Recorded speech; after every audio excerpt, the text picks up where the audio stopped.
dari UT untuk menyelesaikan tugas kita. Baik, Bapak dan Ibu, materi yang akan kita presentasikan itu ada 3 soal. Saya coba bacakan soalnya terlebih dahulu agar Bapak Ibu nanti bisa mempresentasikannya. Yang pertama itu adalah soal tentang Pak Ridwan meninggal dunia dengan meninggalkan harta 1 miliar rupiah.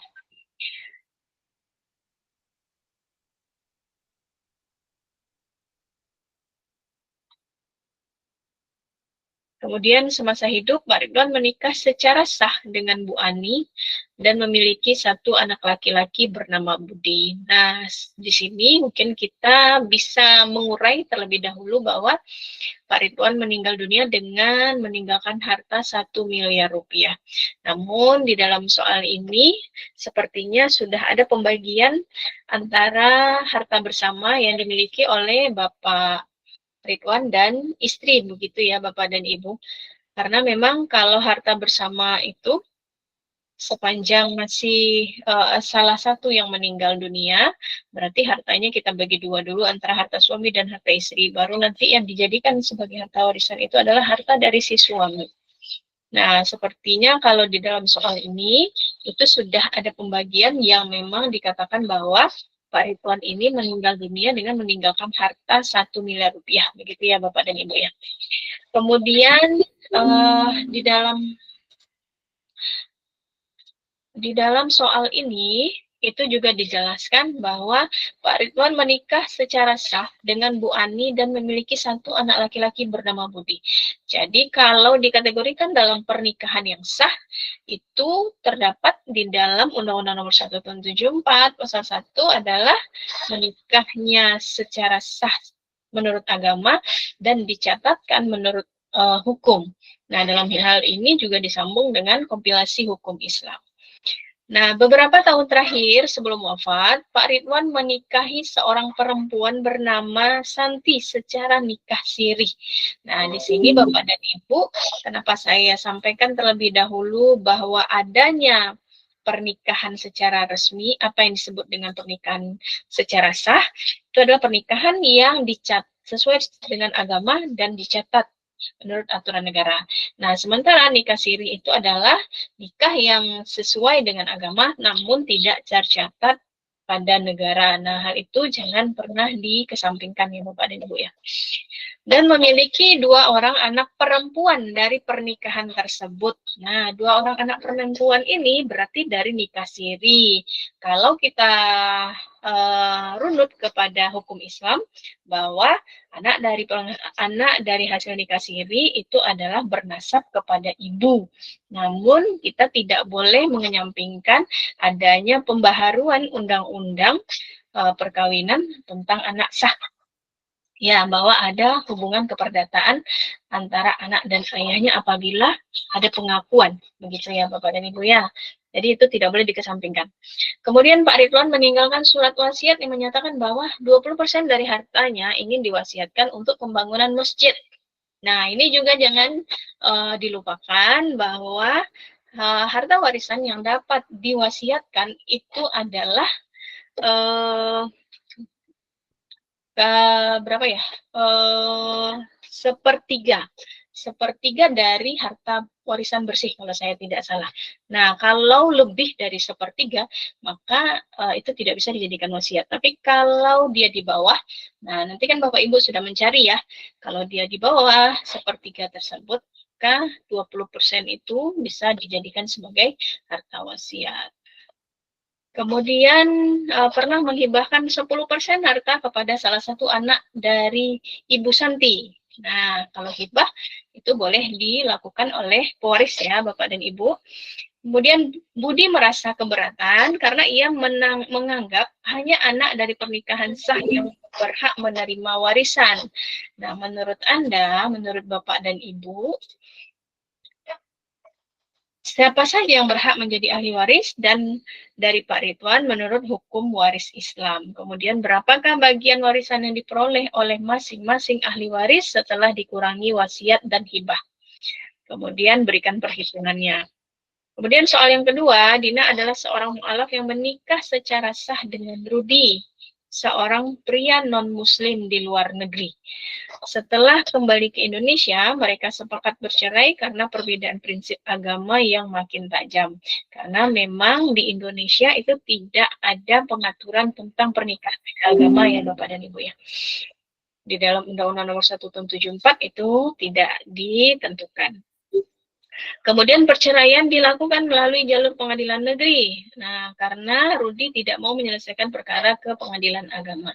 Setelah resmi bercerai di pengadilan negeri, Rudi mengajukan permohonan hak perwalian atas anak perempuan mereka yang kini sudah masuk usia dewasa dan akan menikah. Kemudian ia mengajukan permohonan ke pengadilan negeri, namun calon suami dari anak tersebut yang beragama Islam tidak menyetujui hal itu. Karena menurutnya wali harus seorang Muslim. Karena memang syarat untuk melakukan perkawinan di dalam rukunnya adalah adanya wali yang memang orang laki-laki dewasa yang beragama Muslim. Ia lalu mengajukan keberatan dan meminta agar hak perwalian ditentukan melalui pengadilan agama. Apakah pengadilan agama berwenang menangani sengketa perwalian dalam konteks anak dari perkawinan beda agama? Kemudian jelaskan dengan dasar hukum, sebutkan dan jelaskan azas-azas hukum acara peradilan agama yang dapat digunakan untuk penyelesaian perkara ini secara adil dan efisien. Berarti di sini Bapak dan Ibu juga harus menjelaskan tentang azas beracara di peradilan agama. Baik, untuk itu kepada Bapak dan Ibu yang ingin melakukan presentasi terlebih dahulu, boleh raise hand atau langsung mengaktifkan audionya, boleh, silakan.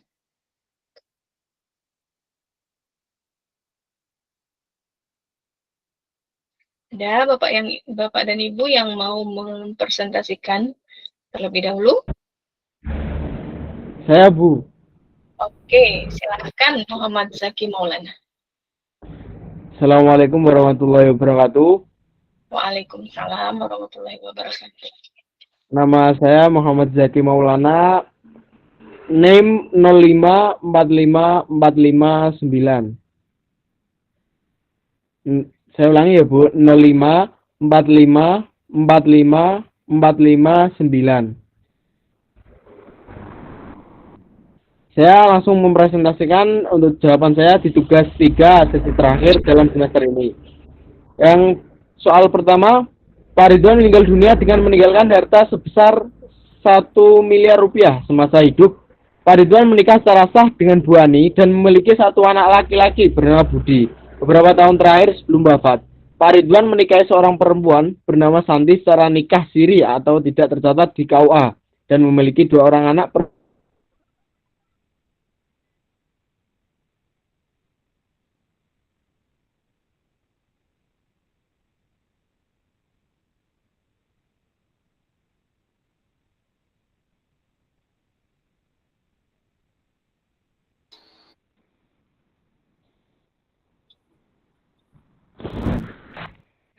Langsung soalnya, menurut Anda siapa Zaki?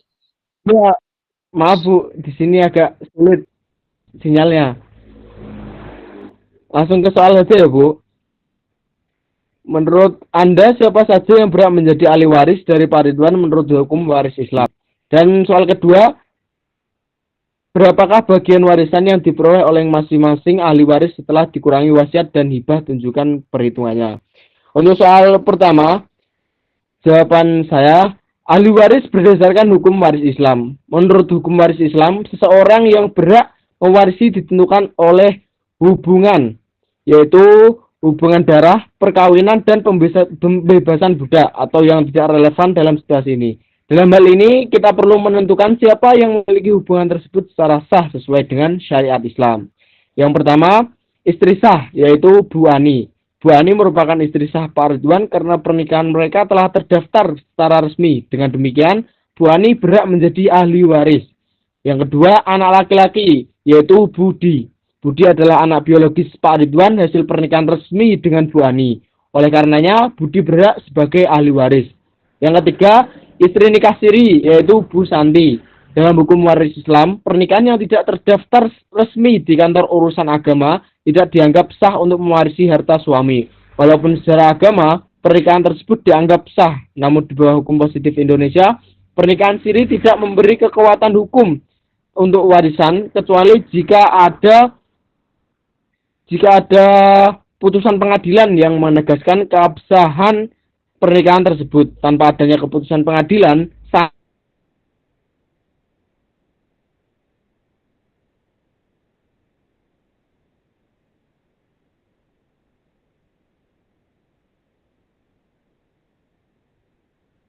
tempat, yaitu anak yang lahir dari pernikahan siri meskipun diakui secara agama, statusnya sebagai ahli waris bisa menjadi rumit dalam hukum positif Indonesia. Jika pernikahan siri itu tidak terdaftar dan tidak ada pemutusan pengadilan tentang keabsahan pernikahan dan status anak-anak, mereka tidak secara otomatis diakui sebagai ahli waris Pak Ridwan. Namun, dalam beberapa interpretasi hukum Islam dan kompilasi hukum Islam Indonesia, anak yang lahir dari pernikahan sah secara agama meskipun tidak terdaftar dapat memiliki hak waris jika dapat dibuktikan secara sah status mereka sebagai anak kandung. Mengingat fokus pembahasan adalah hukum waris Islam secara umum dan konteks hukum positif di Indonesia, tanpa ada keputusan pengadilan yang mengesahkan pernikahan siri dan status anak-anak tersebut, mereka tidak dapat secara langsung dianggap sebagai ahli waris pada pembagian harta warisan ini. Jadi, ahli waris yang sah menurut hukum Islam dalam situasi ini yaitu Bu Ani, istri sah, dan Budi, anak laki-laki kandung. Dan untuk soal nomor 2 yaitu berapakah bagian warisan yang diperoleh oleh masing-masing ahli waris setelah dikurangi wasiat dan hibah. Tunjukkan perhitungannya. Perhitungan bagian warisan. Jumlah total harta yang ditinggalkan Pak Ridwan yaitu sebesar 1 miliar rupiah. Sebelum melakukan pembagian warisan, perlu dilakukan pengurangan untuk wasiat dan hibah. Yang pertama, pengurangan wasiat dan hibah. Yang pertama, hibah. Pak Ridwan pernah memberikan 10%. Ada suaranya, Mas. Ada suaranya apa enggak, Bu? Ada. Silakan dilanjutkan. Nilai hibah yaitu 10%. 10% kali 1 miliar rupiah yaitu 100 juta. Dan hibah merupakan pemberian harta semasa hidup yang telah berpindah ke pemilikan. Oleh karena itu, aset yang dihibahkan tidak termasuk dalam harta yang akan dibagikan. Dan yang selanjutnya yaitu wasiat. Pak Ridwan meninggalkan wasiat untuk pembangunan masjid senilai 20% dari hartanya. Jadi kalau dihitung 20% dikali 1 miliar rupiah yaitu sama dengan 200 juta rupiah. Dalam hukum waris Islam, wasiat hanya boleh dilaksanakan maksimal sepertiga dari total harta peninggalan setelah dikurangi utang dan biaya pemakaman. Kecuali jika semua ahli waris menyetujuinya. Jika wasiat melebihi batas 1/3, maka sisanya harus disetujui oleh semua ahli waris. Dan 1/3 dari total harta yaitu 1/3 dikali 1 miliar rupiah sama dengan 333 juta 333 ribu. Karena nilai wasiat sebesar 200 juta tidak melebihi 1/3 dari total aset, maka wasiat itu dianggap sah dan tidak dapat dilaksanakan sepenuhnya tanpa perlu persetujuan dari para ahli waris. Jadi karena nilainya tersebut sebesar 200 juta tidak melebihi 1/3 dari total aset, maka wasiat itu sah tanpa perlu persetujuan dari para ahli waris. Dan selanjutnya itu harta bersih untuk warisan. Harta bersih yang akan dibagikan kepada ahli waris adalah jumlah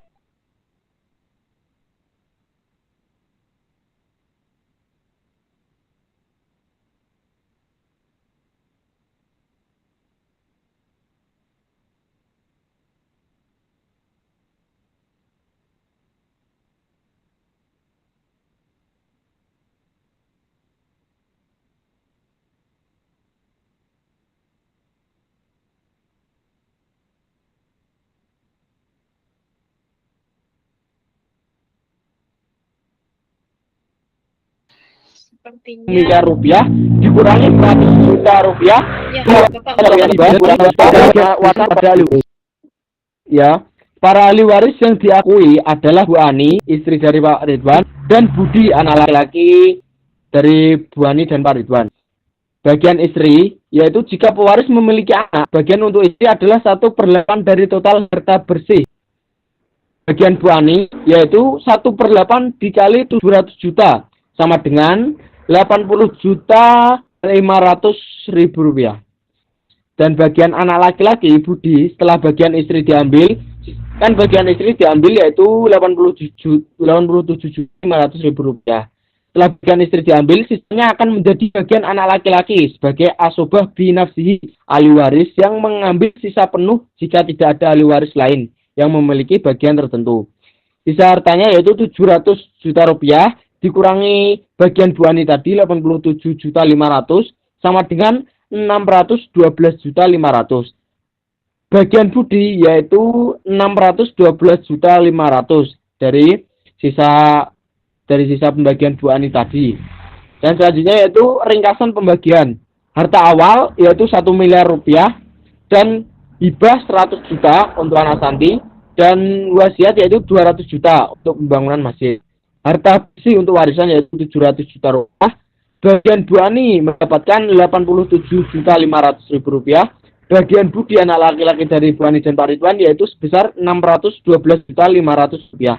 Dengan demikian, Budi merasa tidak setuju karena berpendapat bahwa hanya anak hasil pernikahan yang sah yang berhak mendapatkan warisan. Pandangannya sejalan dengan hukum positif di Indonesia yang mengharuskan pencatatan pernikahan untuk keperluan warisan serta konsisten dengan prinsip dasar hukum waris Islam yang menekankan pentingnya status hukum yang jelas. Dan untuk selanjutnya yaitu soal nomor 3. Soal nomor 3 yang tadi untuk soalnya sudah ceritanya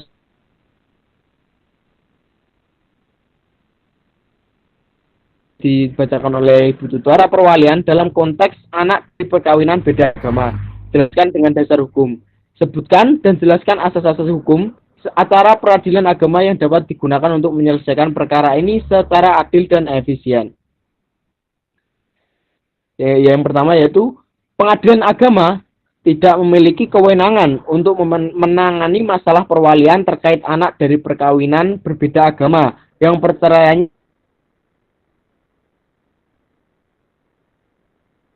peradilan agama yang hanya dapat memproses dan menyelesaikan perkara yang melibatkan individu beragama Islam dalam hal perkawinan, warisan, wasiat, hibah, wakaf, zakat, infak, sedekah, dan ekonomi syariah.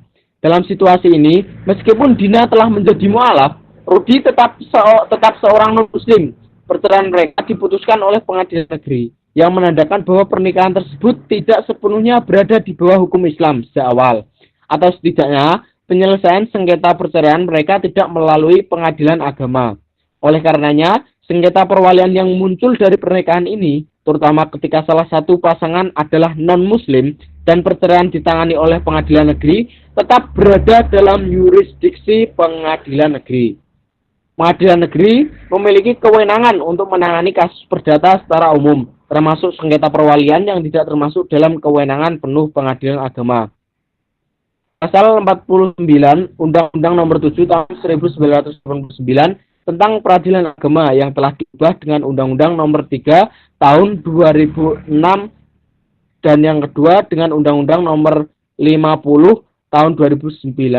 Secara jelas menjelaskan scope of authority pengadilan agama.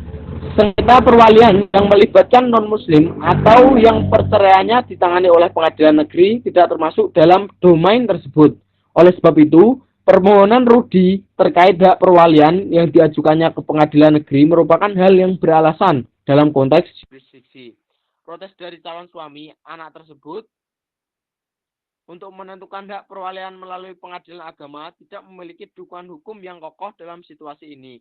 Karena pihak yang bersengketa, Rudi sebagai non-muslim tidak memenuhi syarat untuk diajukan di pengadilan agama. Dan selanjutnya yaitu asas-asas hukum acara peradilan agama yang tidak dapat diterapkan. Walaupun pengadilan agama tidak memiliki kewenangan di dalam kasus ini, penting untuk memahami asas-asas hukum acara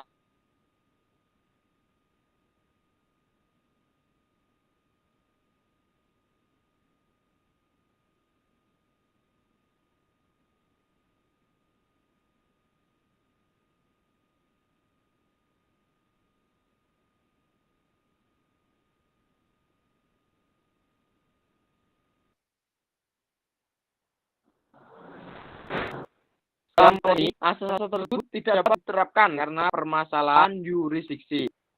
Yang pertama yaitu asas sidang terbuka untuk umum, kecuali diatur secara berbeda oleh undang-undang. Asas ini bertujuan untuk memastikan bahwa proses peradilan berlangsung secara transparan dan dapat dipertanggungjawabkan. Masyarakat umum diizinkan untuk menyaksikan jalannya persidangan kecuali dalam kasus-kasus tertentu yang bersifat pribadi secara perceraian yang umumnya berlangsung secara tertutup. Yang kedua yaitu asas mudah, cepat, dan biaya terjangkau. Asas ini menekankan agar proses peradilan dapat diselesaikan dalam waktu yang tidak terlalu lama dengan prosedur yang sederhana dan biaya yang tidak memberatkan bagi pihak mencari keadilan. Hal ini penting untuk memastikan akses keadilan tidak terhalang oleh prosedur yang kompleks atau biaya yang tinggi. Yang ketiga, hakim yang pasif kecuali diatur secara berbeda oleh undang-undang. Dalam asas ini, hakim umumnya bersikap pasif yang berarti bahwa inisiatif untuk menghadirkan bukti dan argumen ada pada para pihak. Tugas hakim adalah memimpin jalannya persidangan dan memutuskan perkara berdasarkan bukti yang disampaikan. Namun, dalam beberapa kasus tertentu seperti perceraian atau perwalian anak, hakim dapat bergerak aktif untuk mencari hakikat kebenaran demi kepentingan terbaik bagi anak. Yang keempat, prinsip mendengarkan kedua pihak, audiat alteram partem. Prinsip ini memastikan bahwa setiap pihak yang terlibat dalam sengketa memiliki hak untuk menyampaikan pendapat dan memperkenalkan bukti yang relevan. Hakim harus memberikan peluang yang setara bagi kedua pihak untuk menyampaikan argumen dan pembelaan mereka sebelum mengambil keputusan. Yang kelima, prinsip putusan harus diberikan alasan yang jelas, res verdict motivering. Setiap keputusan dari pengadilan harus disertai dengan alasan yang terperinci dan masuk akal sebagai dasar dari keputusan yang diambil. Ini krusial untuk menjamin tanggung jawab hakim dan memberikan klarifikasi pada pihak terkait mengenai dasar hukum dan putusan tersebut. Dalam perkara Dina dan Rudi, mengingat pengadilan negeri yang memiliki wewenang, maka prinsip-prinsip hukum acara perdata umum yang ada di pengadilan negeri yang akan diterapkan, bukan prinsip-prinsip hukum acara peradilan agama. Dan asas-asas hukum acara pengadilan agama yang dapat diterapkan, yang tidak dapat diterapkan yaitu ada 5. Asas sidang terbuka untuk umum, kedua asas mudah, cepat, dan biaya terjangkau, dan 3 asas hakim yang pasif, 4 prinsip mendengarkan kedua pihak, 5 prinsip putusan harus diberikan alasan yang jelas. Dan itu tadi untuk jawaban presentasi yang dapat saya sampaikan. Mohon maaf jika tadi ada kesalahan sinyal ataupun kesalahan dalam saya menyampaikan presentasi saya. Kurang lebihnya mohon maaf. Wassalamualaikum warahmatullahi wabarakatuh. Waalaikumsalam warahmatullahi wabarakatuh. Terima kasih kepada Bapak Muhammad Zaki yang sudah mempresentasikan hasil tugasnya. Ya, sedikit masukan kepada Bapak Muhammad Zaki. Mungkin nanti bisa ditambah aturan-aturan yang mengatur baik itu undang-undang material dari Undang-Undang Nomor 1 Tahun 74 diperbaharui dengan 16 2019, kemudian kompilasi hukum Islam, dan jangan lupa Bapak Muhammad Zaki memasukkan aturan dari kewenangan peradilan agama, itu Undang-Undang Nomor 789 Junto 3 2006, Junto 50 2009. Bisa nanti dimasukkan pada pasal 49 tentang kewenangan peradilan agama. Begitu ya Bapak Muhammad Zaki, masukannya sedikit. Baik, terima kasih. Yang selanjutnya, apakah ada Bapak Ibu yang mau mempresentasikan?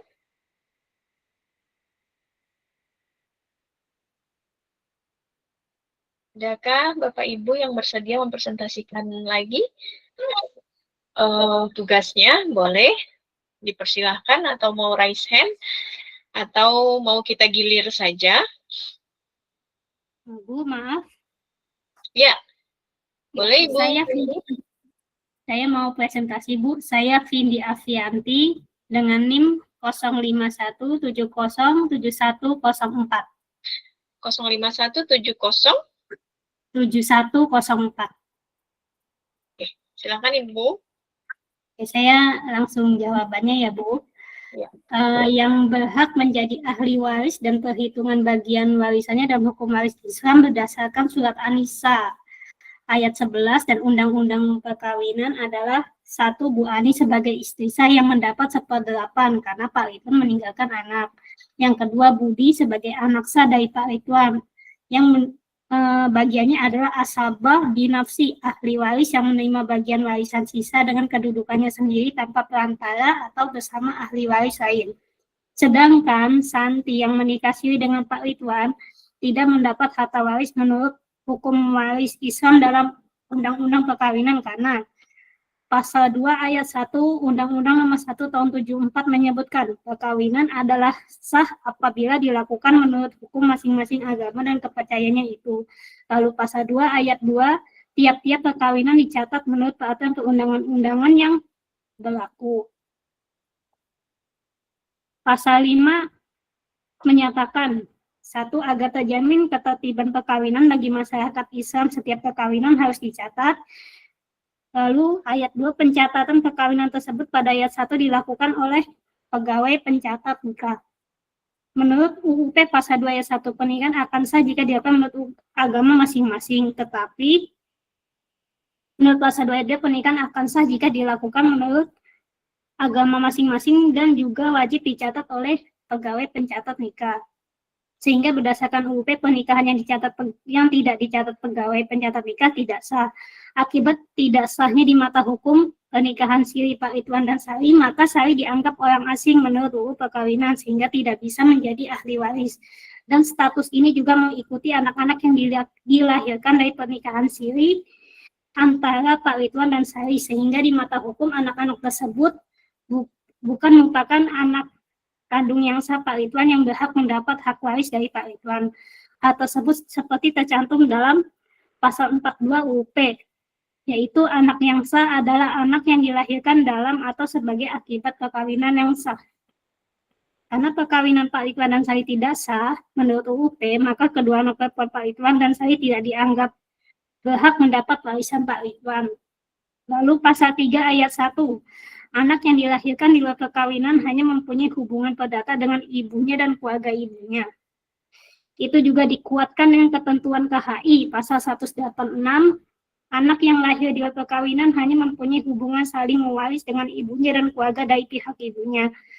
Jadi kedua anak perempuan Sari hanya berhak mendapat warisan dari ibunya saja. Lalu, berapakah bagian warisan yang diperoleh masing-masing? Menurut pasal 195 ayat 2, wasiat hanya diperbolehkan tidak lebih dari 1/3 total warisan, kecuali apabila semua ahli waris menyetujui. Lalu pasal 210 KHI, hibah hanya diperbolehkan tidak lebih dari 1/3 total harta warisan. Jadi wasiat dan hibah dari Pak Ridwan diperbolehkan karena totalnya tidak melebihi 1/3 dari total warisan. Bagian ahli waris jawil furud atau janda dibagi terlebih dahulu dari ahli waris asabah anak laki-laki.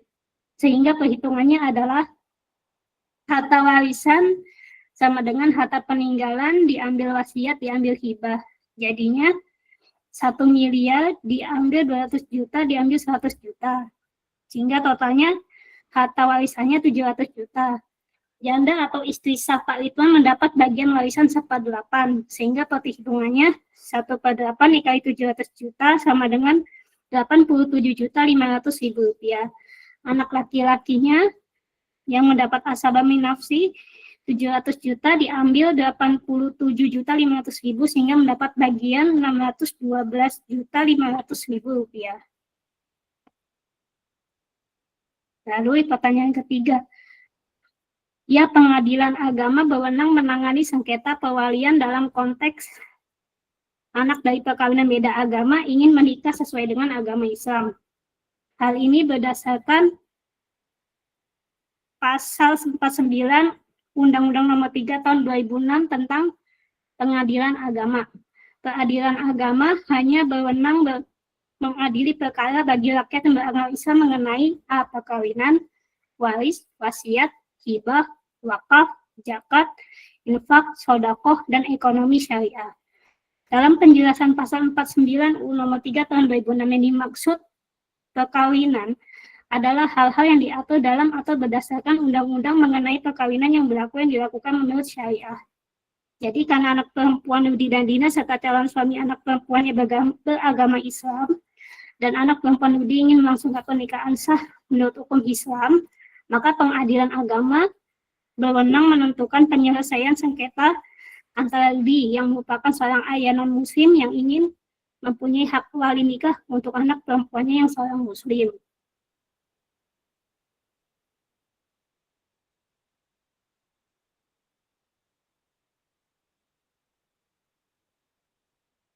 Lalu selanjutnya asas-asas hukum acara peradilan agama yang dapat digunakan untuk menyelesaikan perkara ini secara adil dan efisien.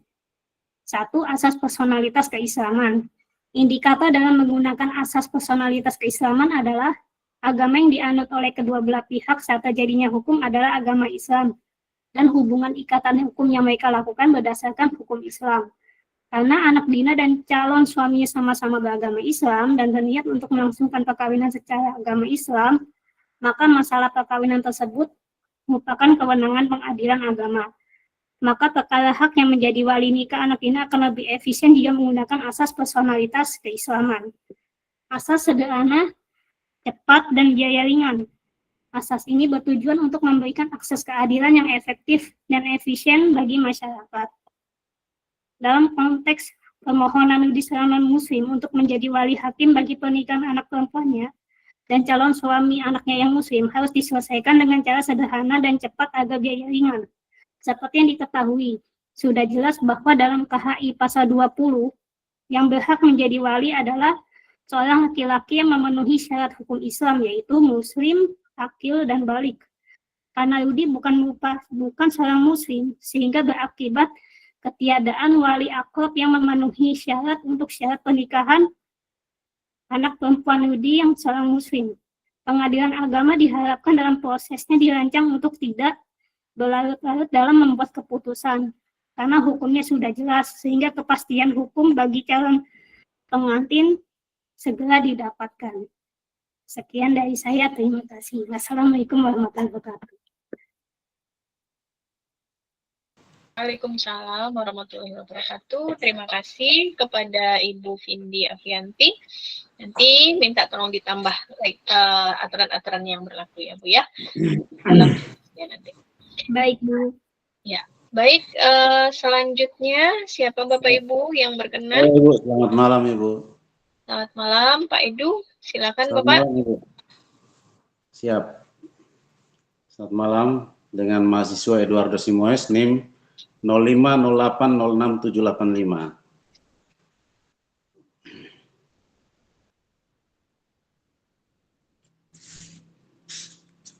Saya langsung saja Ibu.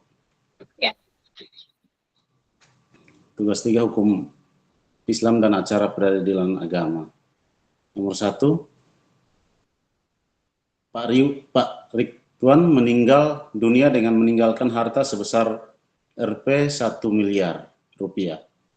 Semasa hidup Pak Ridwan menikah secara sah dengan Bu Ani dan memiliki 1 anak laki-laki bernama Budi.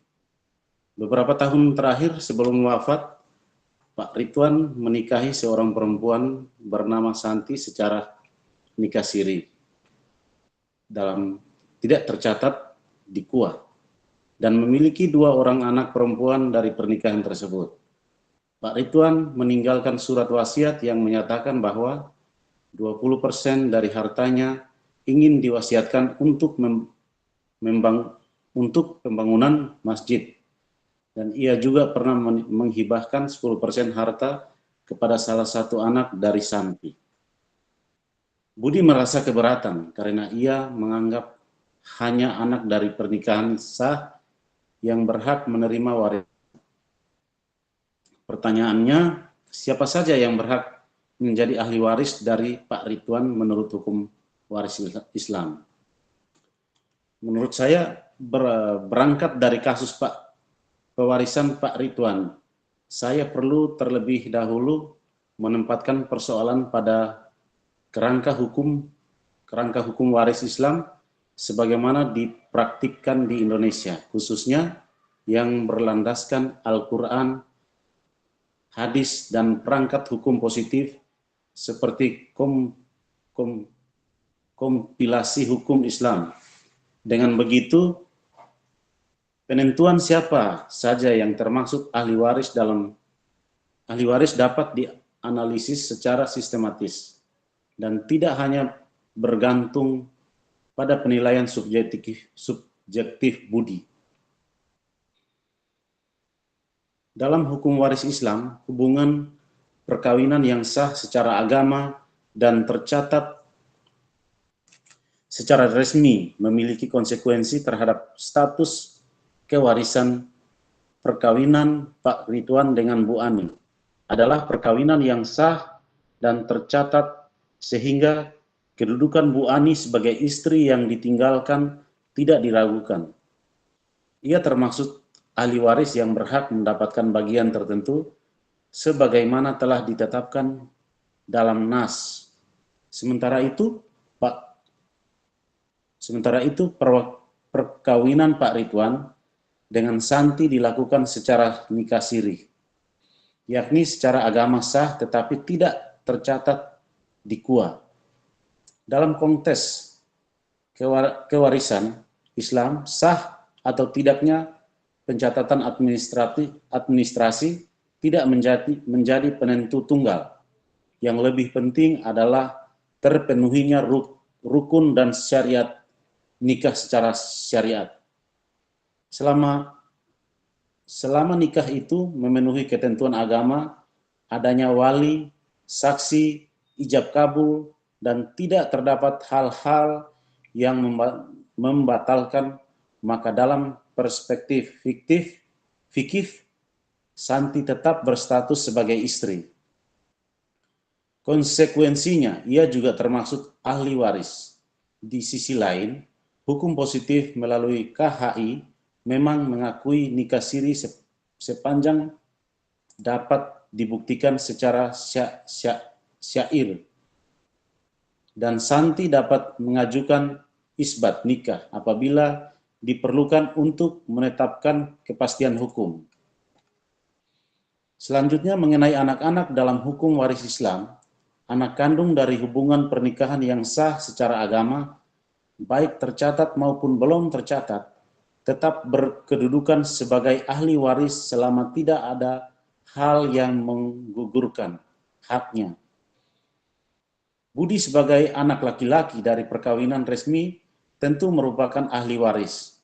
Namun demikian, dua anak perempuan hasil pernikahan Pak Ridwan dan Santi juga berada pada posisi yang sama sebagai anak kandung yang sah secara agama apabila pernikahannya sah menurut syariat. Karena itu, klaim Budi bahwa hanya ia yang berhak menerima warisan tidak memiliki dasar dalam hukum waris Islam. Terkait harta peninggalan, terdapat beberapa hal tambahan yang perlu diperhitungkan. Pertama, adanya hibah sebesar 10% yang pernah diberikan Pak Ridwan kepada salah satu anak dari Santi.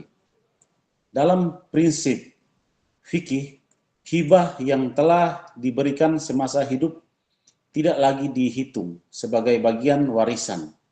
Sepanjang hibah tersebut dilakukan secara sah dan objeknya sudah berpindah kepada penerima. Karena itu, hibah tersebut tidak mengurangi hak penerima hibah untuk tetap menjadi ahli waris. Namun dalam konteks keadilan keluarga, hibah yang tidak seimbang kadang menjadi sumber keberatan, tetapi secara hukum hibah tetap sah dan tidak memengaruhi kedudukan penerima sebagai ahli waris. Kedua, adanya wasiat sebesar 20% untuk pembangunan masjid. Dalam hukum waris Islam, bagian wasiat kepada pihak yang bukan ahli waris dibatasi maksimal 1/3 dari total harta peninggalan. Karena Pak Ridwan mewasiatkan 20%, maka jumlah tersebut sah dan dapat dilaksanakan sepenuhnya tanpa memerlukan persetujuan ahli waris. Namun wasiat baru dapat dilaksanakan setelah dikurangi terlebih dahulu kewajiban pewaris seperti utang, biaya perawatan, dan biaya pemakaman jika ada. Setelah itu, barulah sisanya dibagikan kepada ahli waris. Mengenai bagian masing-masing ahli waris, baik Bu Ani maupun Santi berhak mendapatkan bagian sebagai istri yang ditinggalkan, dan bagian mereka masing-masing adalah 1/8. Ketika pewaris meninggalkan anak, sisanya dibagi kepada anak-anak sesuai prinsip laki-laki mendapat bagian 2 kali lipat dari perempuan. Dengan demikian, keseluruhan ahli waris dalam kasus ini terdiri atas Bu Ani, Santi, Budi, serta 2 anak perempuan dari Santi.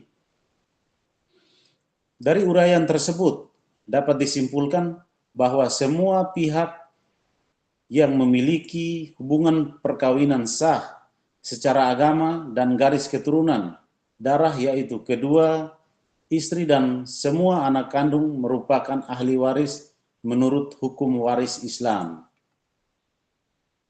Keberatan Budi tidak dapat dijadikan dasar untuk meniadakan kedudukan istri kedua maupun anak-anak dari Santi, sebab hukum waris Islam menempatkan keturunan sebagai ahli waris utama tanpa mempersoalkan status administratif perkawinan orang tuanya, selama pernikahan tersebut sah secara agama. Soal nomor 2, berapakah bagian warisan yang diperoleh oleh masing-masing ahli waris setelah dikurangi wasiat dan hibah? Berikut perhitungannya. Dasar yang digunakan, hukum waris Islam, karena konteksnya menunjukkan itu yang dipakai. Nikah siri tidak menghapus status anak. Anak dari Santi tetap anak biologis yang sah menurut hukum Islam, berhak mendapat warisan. Berikut, istri siri tidak dianggap istri pewaris karena pernikahan tidak tercatat. Santi tidak mendapat bagian istri, tetapi anak-anaknya tetap berhak. Berikut, wasiat maksimal 1/3 harta dalam kurung 33,33%. Berikut, wasiat untuk masjid pihak non ahli waris sebesar 20% sama dengan diperbolehkan. Berikut, hibah yang telah diberikan saat hidup tetap berlaku, tidak diperhitungkan lagi sebagai warisan. Berikut, anak penerima hibah tetap mendapat warisan, tetapi hibahnya tidak dihitung sebagai bagian warisan. Menghitung harta sebelum dibagi. 1. Total harta 1 miliar rupiah. 2. Dikurangi wasiat 20%. 20% kali 1 miliar sama dengan 200 juta sisa harta. 1 miliar rupiah dikurangi 200 juta sama dengan 800 juta. 3. Hibah 10% diberikan ketika hidup. 10% kali 1 miliar rupiah sama dengan 100 juta. Tidak mengurangi warisan karena hibah sudah keluar sebelum wafat. Harta warisan yang dibagi sama dengan 800 juta rupiah. Menentukan siapa ahli waris. 1. Istri sah. Bu Ani berhak sebagai istri. 2. Anak laki-laki. Budi berhak. 3. 2 anak perempuan dari Santi berhak.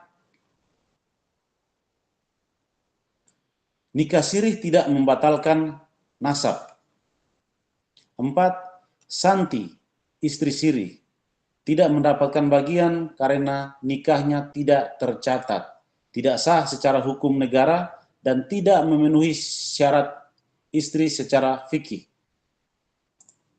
atau jika dianggap fasid.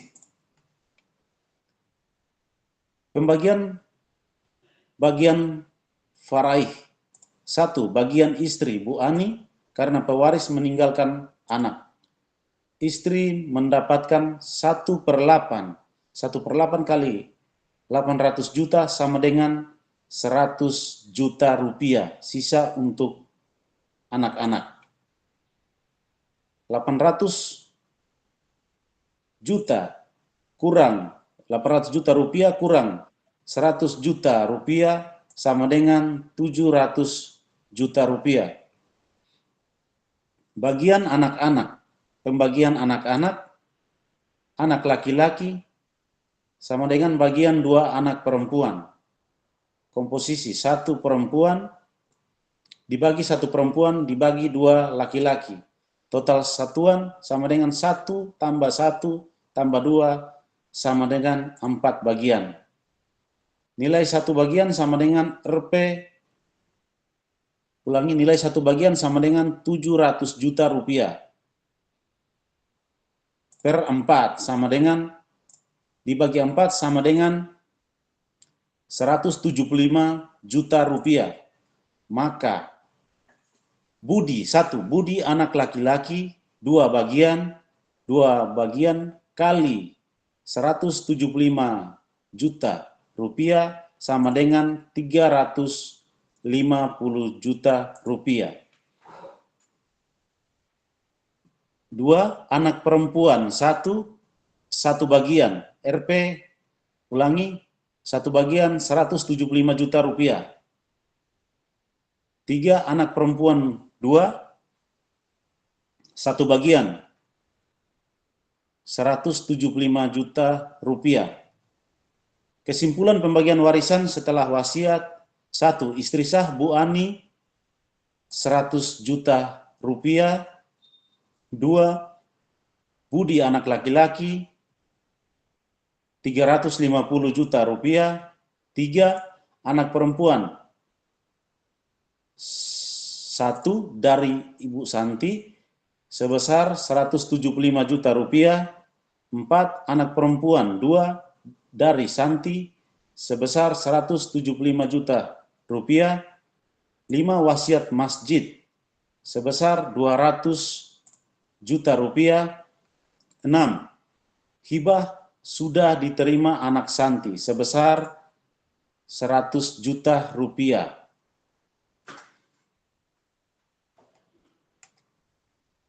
Soal berikut.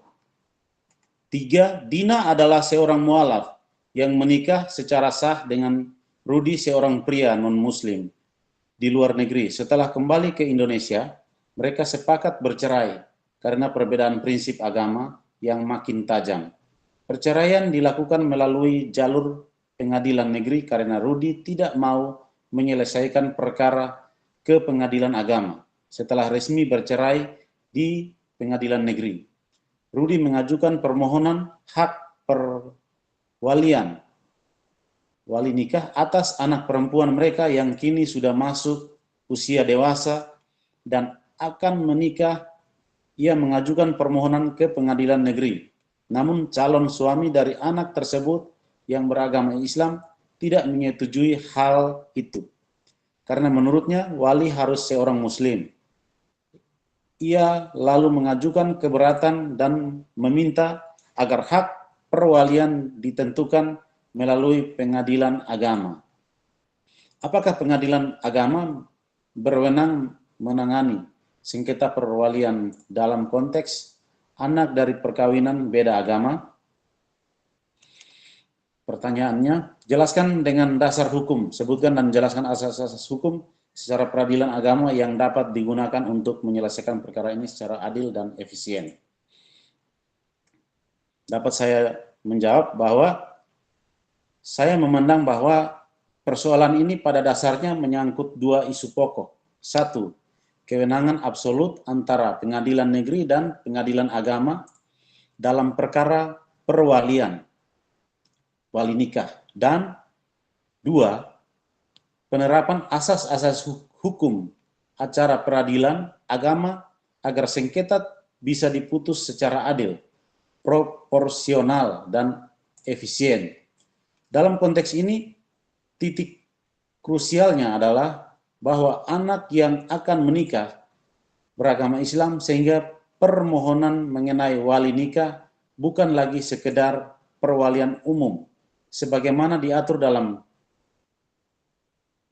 KUHP Perdata, tetapi terkait langsung dalam syarat sahnya perkawinan menurut hukum Islam. Dalam hukum Islam, wali nikah merupakan rukun yang sangat menentukan keabsahan akad. Karena itu, jenis perwalian yang dimohon Rudi seorang non-muslim bukanlah perwalian orang tua biasa, tetapi perwalian untuk mengawinkan seorang perempuan muslim. Disinilah letak alasan mengapa pengadilan negeri sebenarnya tidak memiliki kewenangan untuk menetapkan wali nikah bagi seorang perempuan beragama Islam. Kewenangan pengadilan agama terhadap sengketa perwalian dalam konteks ini, dasar hukum yang paling penting adalah pasal 49 huruf A Undang-Undang Nomor 3 Tahun 2006 tentang perubahan atas Undang-Undang Nomor 7 Tahun 1989 tentang peradilan agama. Pasal tersebut menegaskan bahwa pengadilan agama berwenang memeriksa seluruh perkara yang berkaitan dengan perkawinan bagi mereka yang beragama Islam, termaksud perwalian, termaksud wali adhal atau penetapan wali nikah. Dengan demikian, ketika objek pemeriksaan adalah status wali nikah bagi perempuan muslim meskipun ayahnya non-muslim dan perkawinan orang tuanya dahulu dilakukan di luar negeri, kewenangan tetap berada pada pengadilan agama. Karena yang dinilai adalah syarat sahnya akad nikah menurut hukum Islam, bukan sekedar hubungan perdata antara orang tua dan anak. Selain itu, kompilasi hukum Islam KHI memberikan aturan yang sangat tegas. Pasal 20 KHI menyatakan bahwa wali nikah harus seorang laki-laki muslim.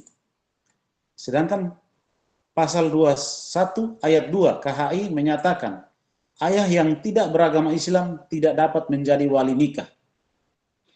Aturan ini bersifat lex spesialis dan menjadi pedoman mutlak dalam penentuan wali nikah bagi perempuan muslim.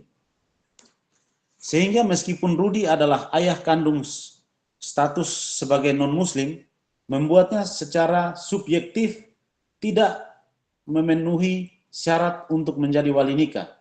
Karena itu, pengadilan negeri tidak memiliki dasar hukum untuk menetapkan perwalian tersebut dan permohonan seharusnya dialihkan ke pengadilan agama sebagai lembaga yang berwenang berdasarkan aspek agama anak sebagai pihak yang akan melangsungkan akad.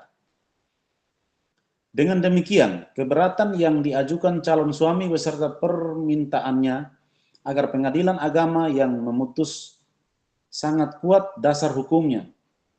Pengadilan agama berwenang penuh untuk 1. Menilai kelayakan calon wali nikah.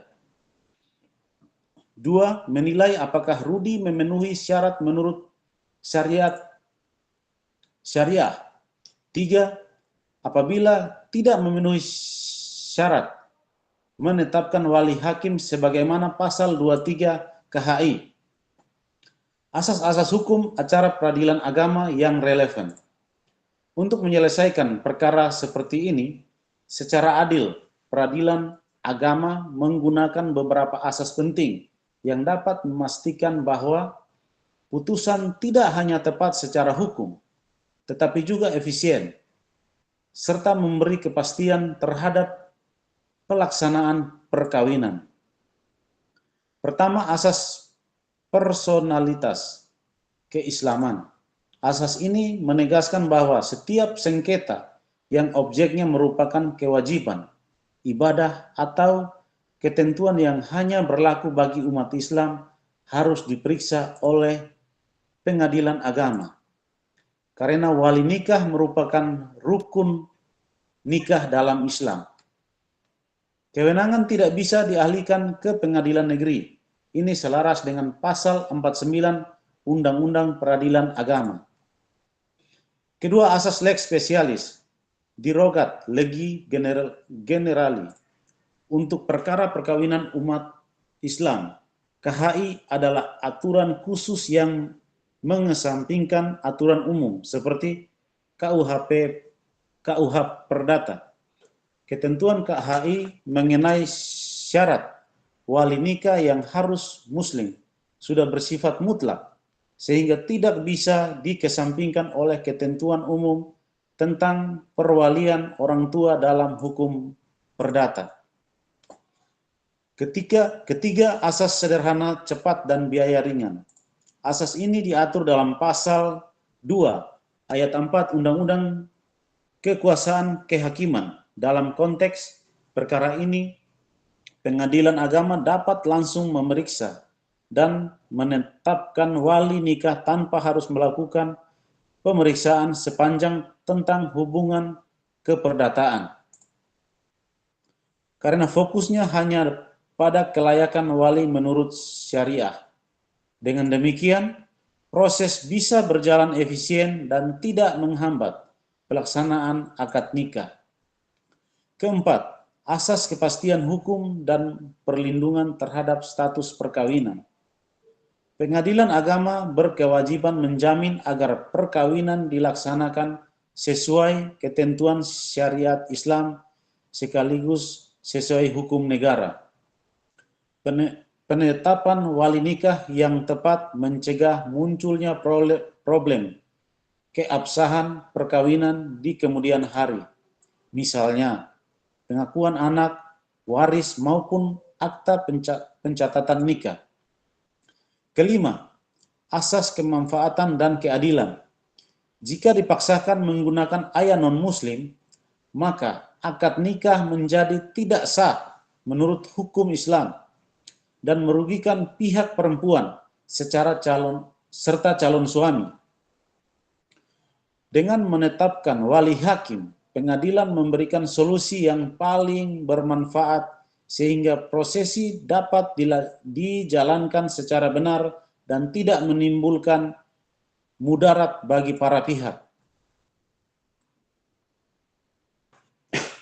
Kesimpulan dari jawaban di atas, berdasarkan keseluruhan analisis tersebut, jelas bahwa pengadilan agama berwenang menangani sengketa perwalian dalam konteks anak dari perkawinan berbeda agama apabila objek sengketanya adalah penetapan wali nikah untuk perempuan muslim, baik Undang-Undang Peradilan Agama maupun KHI memberikan dasar yang tegas dan berbagai asas hukum acara peradilan agama mendukung penyelesaian yang adil, tepat, dan efisien melalui pengadilan agama. Sumber referensinya: 1. BMP Modul Hukum Islam dan Acara Peradilan Agama Universitas Terbuka.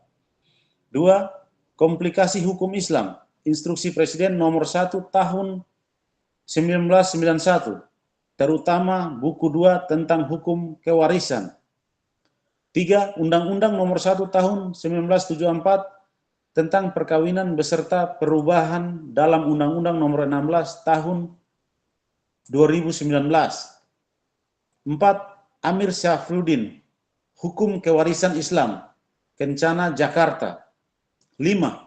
Wabah As-Suhaili, Fikih Islam wa Adillatuhu, terjemahan jilid 10, Gema Insani. 6.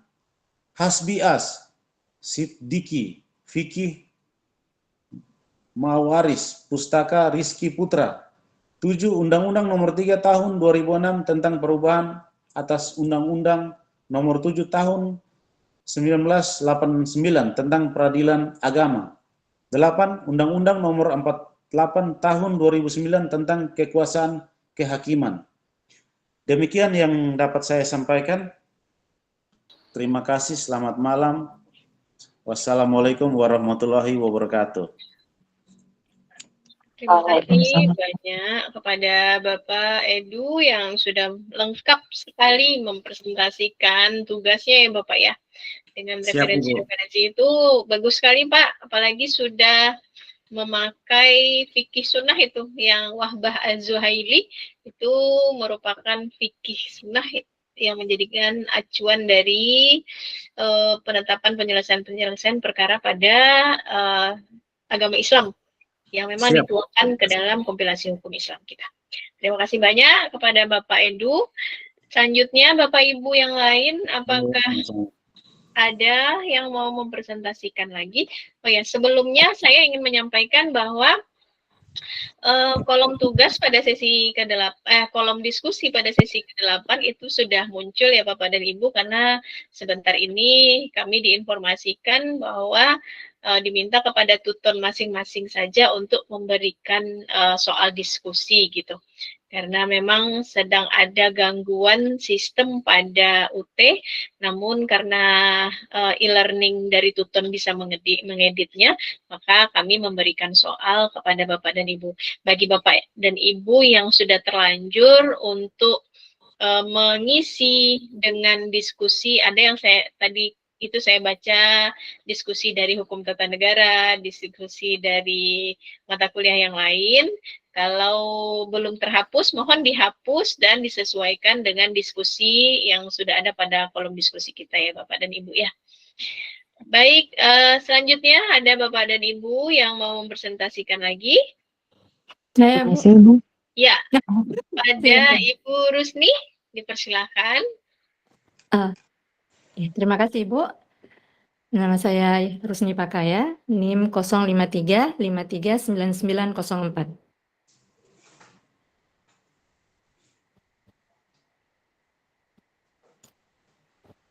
Soal pertama, Pak Ridwan meninggal dunia dengan meninggalkan harta sebesar 1 miliar. Semasa hidup, Pak Ridwan menikah secara sah dengan Bu Ani dan memiliki 1 anak laki-laki bernama Budi. Beberapa tahun terakhir sebelum wafat, Pak Ridwan menikahi seorang perempuan bernama Santi secara nikah siri atau tidak tercatat di KUA dan memiliki 2 orang anak perempuan dari pernikahan tersebut. Pak Ridwan meninggalkan surat wasiat yang menyatakan bahwa 20% dari hartanya ingin diwasiatkan untuk pembangunan masjid dan ia juga pernah menghibahkan 10% harta kepada salah satu anak dari Santi. Budi merasa keberatan karena ia menganggap hanya anak dari pernikahan sah yang berhak menerima warisan. Menurut Anda, siapa saja yang berhak menjadi ahli waris dari Pak Ridwan menurut hukum waris Islam? Menurut saya, pihak-pihak yang berhak menjadi ahli waris dari Pak Ridwan adalah: pertama, Bu Ani yang berstatus istri sah yang dinikahi secara resmi dan tercatat di KUA. Bu Ani memiliki hak untuk mewarisi harta Pak Ridwan. Dasar hukum Pasal 171 huruf C, ahli waris adalah orang yang pada saat meninggal dunia mempunyai hubungan darah atau hubungan perkawinan dengan pewaris. Dan Pasal 180 kompilasi hukum Islam. Dan bila pewaris meninggalkan anak, maka janda mendapatkan 1/8 bagian. Kedua, Budi yang merupakan anak kandung yang terlahir dari perkawinan resmi, sehingga secara otomatis berhak mewarisi harta ayahnya. Dasar hukum Pasal 174 ayat 1 huruf A KHI tentang kelompok-kelompok ahli waris. Ketiga, 2 anak perempuan dari Santi. Meskipun pernikahan dengan Santi tidak tercatat secara resmi atau hanya berupa pernikahan siri, anak-anak tersebut tetap memiliki hubungan darah dengan ayahnya jika bisa dibuktikan. Dalam kasus ini, anak-anak Santi diakui sebagai anak Pak Ridwan, sehingga berhak menjadi ahli waris. Dasar hukum Pasal 43 ayat 1 Undang-Undang Nomor 1 Tahun 1970 Junto Putusan Mahkamah Konstitusi Nomor 46 garing PUU Romawi 8 garing 2010 tentang anak yang lahir di luar perkawinan tetap mendapatkan hak-hak keperdataan dari ayah biologisnya jika bisa dibuktikan. Sumber referensi Fathahillah F. tahun 2022, problematika atas hak waris istri dan anak dalam perkawinan sah menurut hukum Islam dan peradilan agama di Indonesia. Jurnal Hukum Keluarga. Husain A.Y 2025, kedudukan hukum hak waris anak kandung dalam hukum waris Islam Indonesia, Jurnal Legislatif Pasca Sarjana. Masito U.A 2018, anak hasil perkawinan siri sebagai ahli waris ditinjau dari hukum perdata dan hukum Islam. Zuhro Ul F.A, Kurniawan B.W, dan Baihaqi 2024, perlindungan hak waris anak hasil perkawinan siri menurut kompilasi hukum Islam dan hukum positif Indonesia. Al-Hukmu, Journal of Islamic Law and Economic.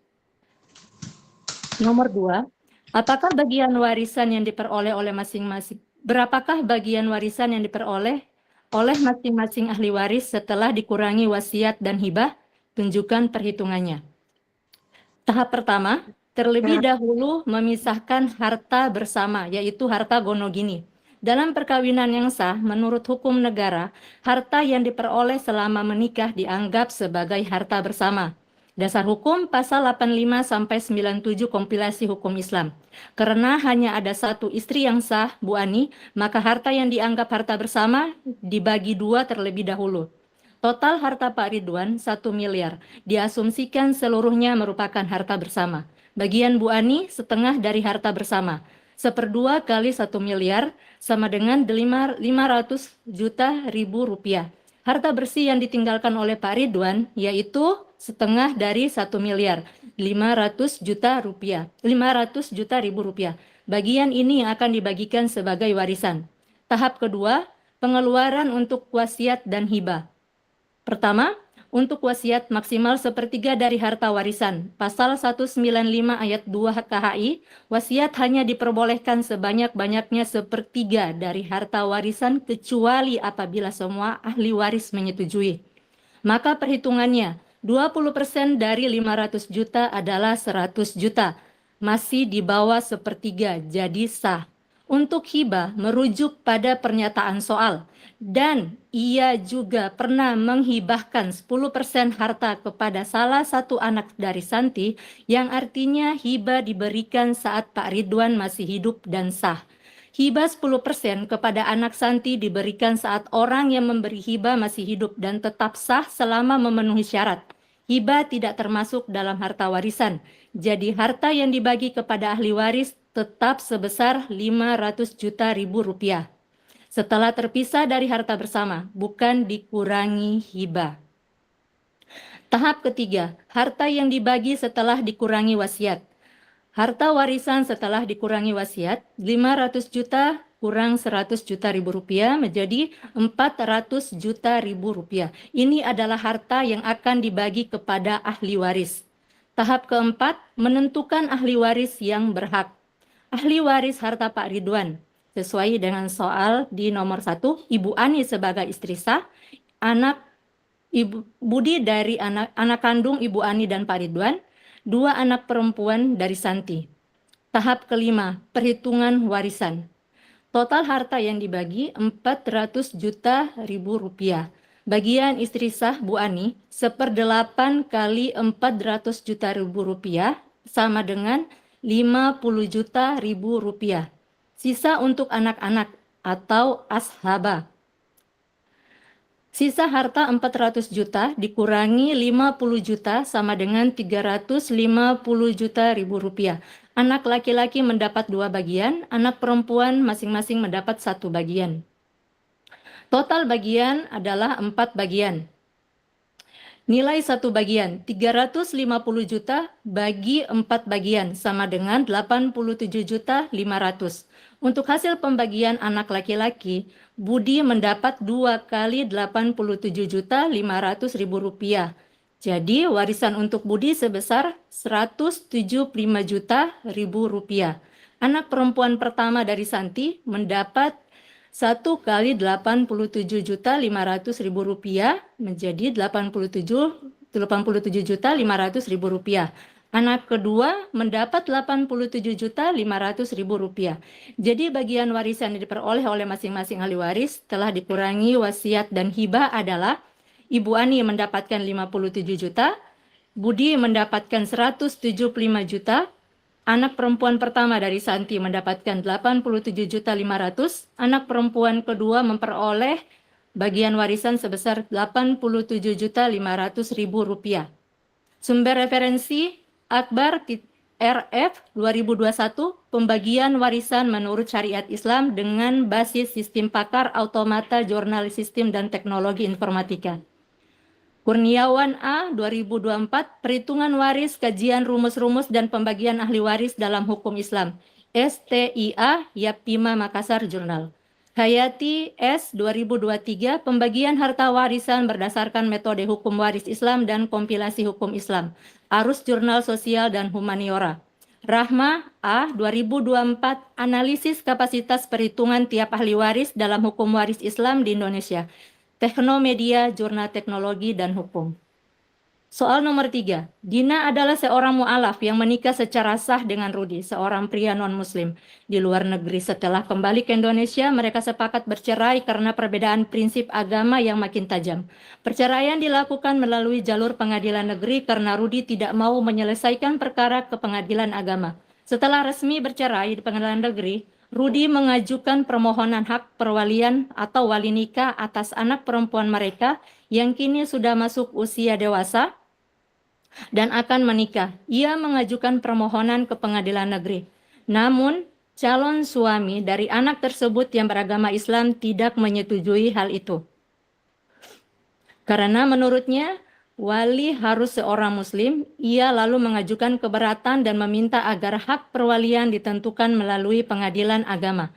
Apakah pengadilan agama berwenang menangani sengketa perwalian dalam konteks anak dari perkawinan beda agama? Jelaskan dengan dasar hukum, sebutkan dan jelaskan asas-asas hukum acara peradilan agama yang dapat digunakan untuk menyelesaikan perkara ini secara adil dan efisien. Berikut analisis mengenai kasus Dina, Rudi, dan anak perempuan mereka dari sudut pandang hukum Islam dan hukum positif Indonesia. Fakta kasus. Dina adalah seorang yang memeluk agama Islam, lalu menikah dengan Rudi, yang tidak beragama Islam di luar negeri. Keduanya kembali ke Indonesia, lalu bercerai di pengadilan negeri karena perbedaan agama. Rudi mengajukan permohonan untuk menjadi wali pernikahan atau wali nikah atas anak perempuan mereka yang kini telah dewasa dan akan menikah.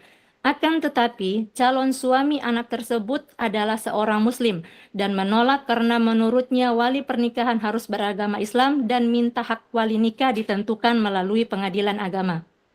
Aspek hukum yang terkait dengan fakta kasus. Wali nikah dalam perkawinan Islam. Dalam hukum Islam, wali nikah diperlukan untuk akad nikah yang sah. Dalam konteks Indonesia, perkara perkawinan bagi muslim berada di bawah pengadilan agama. Kompetensi pengadilan, perkara keluarga dan perkawinan muslim umumnya berada di bawah wewenang pengadilan agama, bukan pengadilan negeri, kecuali salah satu pihak adalah non-muslim dalam kondisi tertentu. Ketiga, syariat dan identitas agama. Karena wali nikah termasuk bagian dari urusan perkawinan Islam, sebagian besar ulama mengatakan bahwa wali harus muslim agar sesuai dengan syariah, karena akad perkawinan akan dilakukan dalam sistem Islam. Keempat, ahli waris dan hak perwalian. Meskipun anak sudah dewasa, jika memilih menikah dalam sistem Islam, maka wali yang sah tetap diperlukan. Analisis berdasarkan kasus. Pertama, karena Dina adalah muslim dan anak perempuannya akan menikah dengan seorang muslim, maka akad pernikahannya dan proses terkait dianggap masuk dalam ranah hukum Islam. Kedua, Rudi sebagai non-muslim tidak memenuhi syarat menjadi wali nikah menurut fikih mayoritas karena wali haruslah seorang muslim yang memahami syariah. Ketiga, karena perkara wali nikah, anak yang muslim dan berencana menikah dalam sistem Islam, maka perkara ini lebih tepat diproses oleh pengadilan agama. Keempat, permohonan Rudi ke pengadilan negeri menunjukkan ketidaksesuaian dengan prinsip bahwa perkara keluarga muslim termasuk wali nikah berada dalam kewenangan pengadilan agama. Kelima, anak perempuan tersebut telah dewasa. Dalam beberapa mazhab, wanita boleh menikah tanpa wali jika tidak ada wali atau wali yang tidak bisa dihubungi. Tetapi di Indonesia umumnya tetap memerlukan wali. Keenam, calon suami yang muslim berhak menolak karena khawatir akad nikah tidak sah jika wali tidak memenuhi syarat dan syariah. Mengenai kewenangan pengadilan agama dalam menyelesaikan sengketa perwalian terhadap anak dari perkawinan beda agama, serta asas hukum acara yang berlaku dalam kasus tersebut. Pertama, kewenangan pengadilan agama dalam sengketa perwalian anak dari perkawinan beda agama. Secara umum, kewenangan pengadilan agama tidak bergantung pada jenis perkawinan, tetapi ditentukan oleh agama para pihak yang terlibat dalam perkara tersebut. Dalam kasus ini, anak perempuan beragama Islam, perkara ini berkaitan dengan penentuan wali nikah dan wali nikah termasuk dalam ranah hukum Islam, sehingga pengadilan agama memiliki kewenangan untuk memutuskan perkara ini. Dasar hukum, Pasal 49 Undang-Undang Nomor 3 Tahun 2006, Junto Undang-Undang Nomor 7 Tahun 1989. Pengadilan agama berwenang memeriksa perkara perkawinan, wasiat, waris, hibah, wakaf, zakat, infak, sedekah, ekonomi syariah. Perkawinan termasuk soal perwalian dalam pernikahan atau wali nikah. Pasal 2 ayat 1 Undang-Undang Nomor 1 Tahun 1974 Junto Pasal 4 Kompilasi Hukum Islam. Perkawinan umat Islam diatur menurut hukum Islam dan dicatat. Pasal 14 dan Pasal 23 Kompilasi Hukum Islam. Wali nikah adalah salah satu rukun nikah dalam Islam. Bila tidak ada wali nasab atau wali tidak memenuhi syarat, termasuk beda agama, maka kewenangan beralih kepada wali hakim melalui pengadilan agama. Kesimpulan, karena wali nikah harus beragama Islam, maka ayah yang bukan muslim tidak bisa menjadi wali nikah meskipun pernikahan dan perceraian orang tua dilakukan di luar yuridiksi pengadilan agama. Status anak sebagai muslim membuat perkara ini harus diselesaikan oleh pengadilan agama. Kedua, asas-asas hukum acara peradilan agama yang relevan dengan kasus. Acara perkara ini dapat diselesaikan secara adil dan cepat. Beberapa asas dalam hukum acara pengadilan agama bisa diterapkan, antara lain asas lex specialis, hukum khusus mengalahkan hukum umum. Perkara keluarga muslim mematuhi aturan khusus, yaitu kompilasi hukum Islam dan undang-undang peradilan agama. Sehingga meskipun pengadilan negeri pernah memutus perkara perceraian, perkara perwalian nikah tetap menjadi wewenang pengadilan agama. Kedua, asas personalitas keislaman. Pengadilan agama berwenang karena status agama seseorang, bukan karena status perkawinan orang tuanya. Karena anak adalah muslim, sengketa wali nikah wajib diperiksa oleh pengadilan agama. Ketiga, asas kepastian hukum. Perkara ini menegakkan prinsip hukum bahwa wali nikah harus muslim sehingga akad nikah tidak bermasalah secara syariat. Keempat, asas keadilan. Keputusan harus menjamin hak anak perempuan untuk menikah secara sah menurut Islam, bukan mengikuti klaim wali non-muslim secara sepihak. Kelima, asas perlindungan hak anak. Meskipun anak sudah dewasa dalam perkara wali nikah, pengadilan tetap mempertimbangkan maslahat anak dan keabsahan akad nikah dalam Islam. Keenam, asas peradilan cepat, sederhana, dan biaya ringan. Diatur dalam pasal 4, ayat 2 Undang-Undang Nomor 48 Tahun 2009. Asas ini memastikan perkara seperti ini tidak terlalu lama karena perkara dengan rencana pernikahan. Ketujuh, asas musyawarah dan perdamaian. Pengadilan agama wajib mencari perdamaian terlebih dahulu. Pasal 138 HIR garing pasal 154 RBG dan Perma nomor 1 tahun 2008. Contohnya dengan memberikan penjelasan tentang syariat kepada ayah yang bukan muslim dan menawarkan jalan tengah berupa penunjukan wali hakim. Kesimpulan, di dalam sistem hukum Indonesia, pengadilan agama memiliki peran penting sebagai tempat penyelesaian perkara perdata yang melibatkan orang yang beragama Islam. Sesuai dengan pasal 49 Undang-Undang Nomor 7 tahun 1989, Junto Undang-Undang Nomor 3 tahun 2006, Junto Undang-Undang Nomor 50 tahun 2009, pengadilan agama mempunyai wewenang penuh dalam menangani kasus perkawinan, perceraian, nafkah, hak asuh anak, warisan, wasiat, hibah, wakaf, zakat, infak, sedekah, serta sengketa ekonomi syariah. Dalam kasus Dina dan Rudi dan anak mereka yang beragama Islam, pengadilan agama menjadi lembaga yang tepat karena sengketa yang terjadi berkaitan dengan perkawinan, perceraian, hak asuh anak, serta kemungkinan pertikaian terkait nafkah dan pembagian harta bersama. Karena itu, kasus mereka tidak dapat dibawa ke pengadilan umum, melainkan harus diselesaikan di pengadilan agama.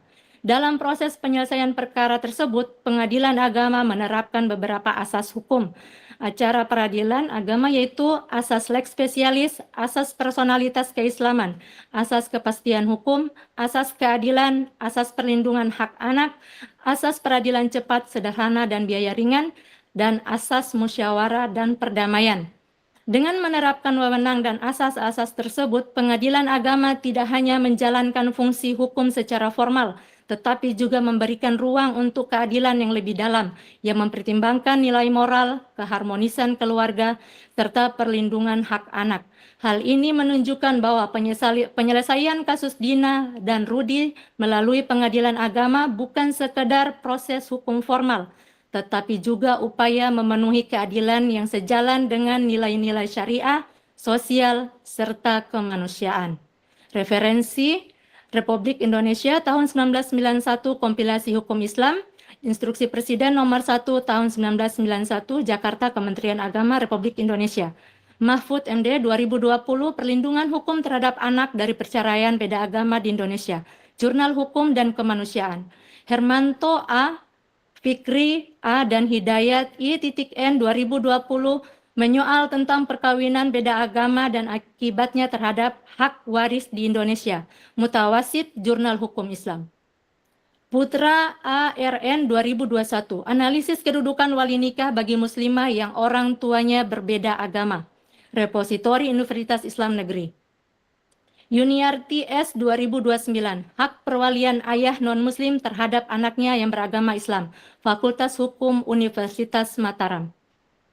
Sekian Bu, terima kasih atas waktunya. Assalamualaikum warahmatullahi wabarakatuh.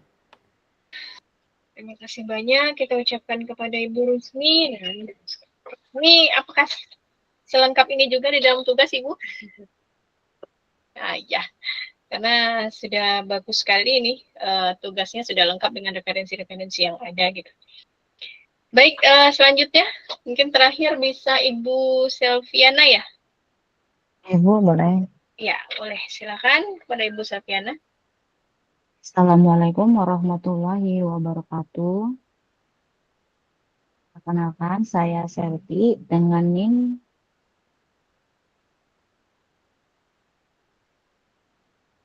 512-09891. Saya langsung membacakan soalnya aja Bu ya, apa yang ditanya. Di sini ada untuk soal nomor 1 dan nomor 2 yang saling keterkaitan. Menurut Anda, siapa saja yang berhak menjadi ahli waris dari menurut hukum waris Islam? Dan berapa bagian warisan yang diperoleh oleh masing-masing ahli waris setelah dikurangi wasiat dan hibah?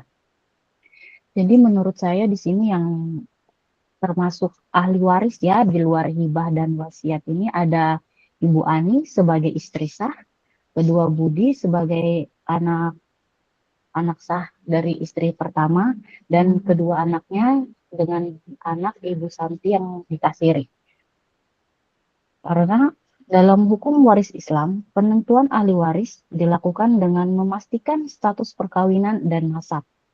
Hal ini ditegaskan dalam pasal 171 huruf C KHI, bahwa ahli waris adalah orang yang memiliki hubungan darah atau perkawinan dengan pewaris. Dalam kasus Pak Ridwan ini, Bu Ani Bu Ani dengan Pak Budi melakukan pernikahan yang sah secara negara ya, sehingga tidak ada keraguan terhadap status perkawinan antara Bu Ani dan Pak Ridwan maupun anaknya ya, Budi yang merupakan anak sah. Sementara itu, pernikahan dengan Ibu Santi ini dilakukan secara nikah siri, yang artinya sah secara agama, tetapi tidak tercatat ya secara negara. Anak-anak yang lahir antara pernikahan Bapak Ridwan Ibu Ani ini berstatus anak sah, sebagaimana diatur dalam pasal 99 KHI, karena di dalam soal ini terdapat pengakuan ya dari ayahnya. Jadi menurut saya dua anak Ibu Santi ini berhak mewarisi warisan yang ditinggalkan oleh Bapak Ridwan. Namun Santi sendiri tidak berhak mewarisin karena pernikahannya ini tidak tercatat atau tidak diakui sebagai istri ya dalam hukum positif hukum Islam yang tertuang dalam pasal 42 Undang-Undang Perkawinan pasal 153 KHI. Jadi perlu digarisbawahi ya, di sini Budi merasa keberatan. Jadi berdasarkan menurut pasal yang berlaku di Indonesia, keberatan Budi ini tidak tepat karena hukum waris Islam ini mendasarkan hak waris pada keabsahan syariah, pernikahan dan nasab, bukan pada percatatan administrasi.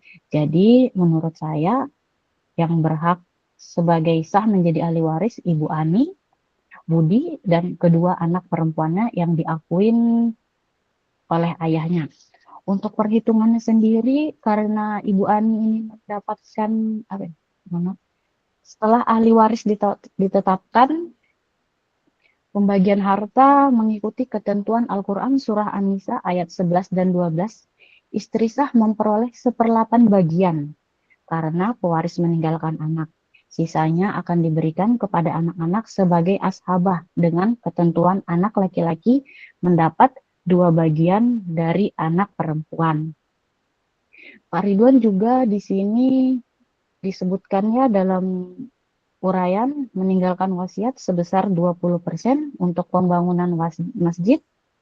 Wasiat ini sah ya berdasarkan pasal 195 KHI selama tidak melebihi 1/3 dari total harta. Dan hibah 10% yang pernah diberikan kepada salah satu anak perempuan juga tidak mempengaruhi warisan ya, karena hibah adalah pemindahan hak. Untuk perhitungannya sendiri,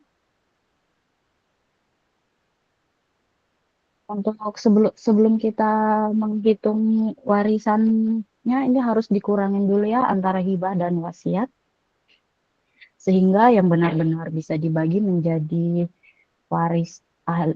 warisan adalah data real. Di sini disebutkan meninggalkan harta sebesar 1 miliar. Untuk hibahnya ini 10%, 10% dari 1 miliar ialah 100 juta, wasiatnya 20% yaitu 200 juta. Jadi 1 miliar dikurang hibah, dikurang wasiat, yang totalnya 300 juta menjadi 700 juta. Jadi 700 juta ini ya yang akan dibagikan kepada istri dan anaknya.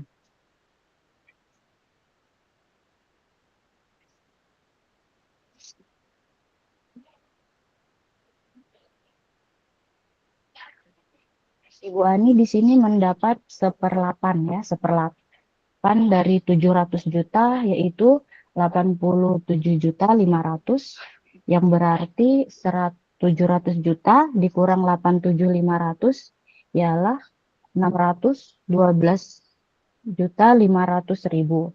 Dan ini dibagi 4 ya, karena tadi saya sebutkan Budi mendapat 2 bagian dari masing-masing bagian anak perempuan. Jadi anggap aja ini kita bagi 4 ya. Budi 2, anak perempuan pertama 1, anak keduanya 1 bagian. Jadi 612 juta dibagi 612.500.000 dibagi 4 adalah Rp153.125.000. Jadi satu bagian dari 612.500.000 ini 153 ya, 153.125. Di sini Budi mendapatkan dua bagian, yang berarti perhitungannya sendiri 153.125.000 dikali 2, yaitu ini Budi mendapatkan warisan sekitar 306.250.000 rupiah, dan anak perempuannya masing-masing mendapat 153.125.000 rupiah. Di sini dikatakan ya, salah satu anaknya, jadi kita tempatkan saja pada anak pertama mendapatkan hibah 10%. 10% tadi 100 juta, jadi 153.125.000 rupiah ditambah 100 juta, totalnya 253.125.000 rupiah. Untuk anak pertama dapat segitu, dan anak perempuan mendapatkan satu bagian, yaitu 153.125.000 rupiah.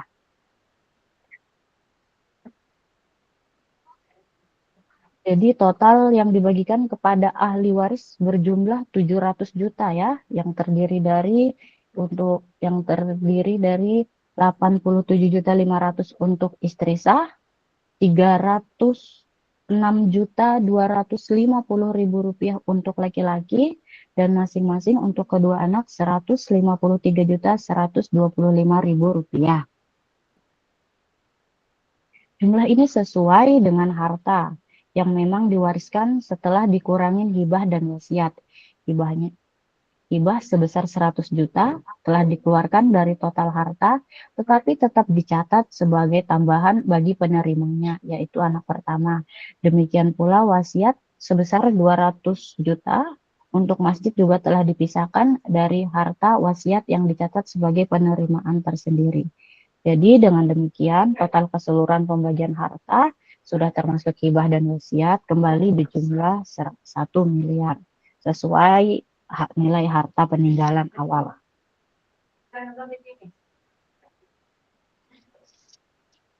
Selanjutnya nomor 3 yang isi soalnya, apakah pengadilan agama berwenang menangani sengketa perwalian dalam konteks anak perkawinan beda agama? Jelaskan dengan dasar hukum, sebutkan dan jelaskan asas hukum acara peradilan agama yang dapat digunakan untuk menyelesaikan perkara ini secara adil dan efisien. Jadi di sini ditanya apakah pengadilan agama berwenang? Ya, pengadilan agama berwenang menangani sengketa ini ya. Kasus ini bermula dari perkawinan beda agama yang kemudian bercerai di pengadilan negeri. Lalu anaknya yang sudah dewasa yang beragama Islam ketika akan menikah, ayahnya yang non-muslim mengajukan permohonan ke pengadilan negeri untuk wali nikah. Dalam kasus antara Dina dan Rudi, persoalan ini ketika Rudi yang beragama non-muslim mengajukan permohonan ke pengadilan negeri ya untuk ditetapkan sebagai wali nikah bagi anak perempuan yang telah dewasa beragama Islam.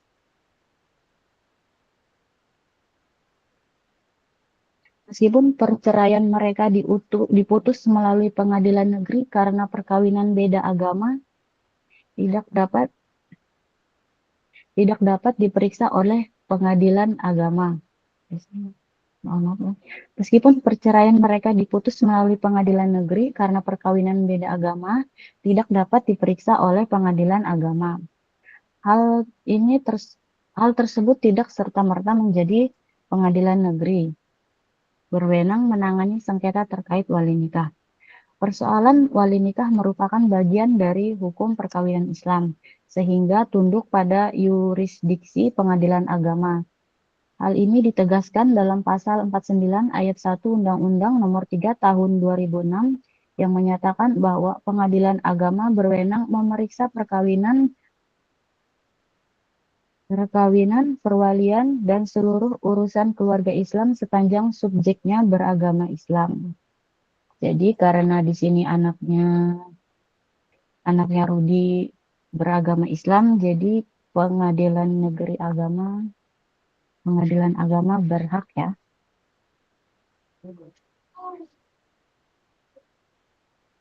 Maka untuk segala urusan yang terkait, penetapan walinya berada di bawah kewenangan pengadilan agama. Karena pada dasarnya syarat wali nikah menurut hukum Islam juga menegaskan kewenangan pengadilan agama dalam perkara ini. Komplikasi hukum Islam pasal 20 sampai 23 menetapkan bahwa wali nikah harus laki-laki beragama muslim, berakal, balik, dan memiliki hubungan nasab. Karena Rudi di sini beragama non-muslim, ia tidak memenuhi syarat sebagai wali nikah untuk anak perempuannya yang beragama muslim. Hal ini diperkuat oleh jurisprudensi Mahkamah Agung antara putusan MA nomor 371 K/AG/1995 yang menyatakan bahwa seorang ayah non-muslim tidak sah menjadi wali nikah bagi anak perempuan yang beragama Islam. Apabila tidak ada wali nasab yang memenuhi syarat, maka pengadilan agama berwenang menunjukkan wali hakim sebagaimana hal ini diatur dalam pasal 23 KHI dan PMA nomor 30 tahun 2005. Dengan demikian, meskipun perceraian orang tuanya diputus oleh pengadilan negeri, sengketa mengenai penetapan wali nikah merupakan kompetensi absolut pengadilan agama.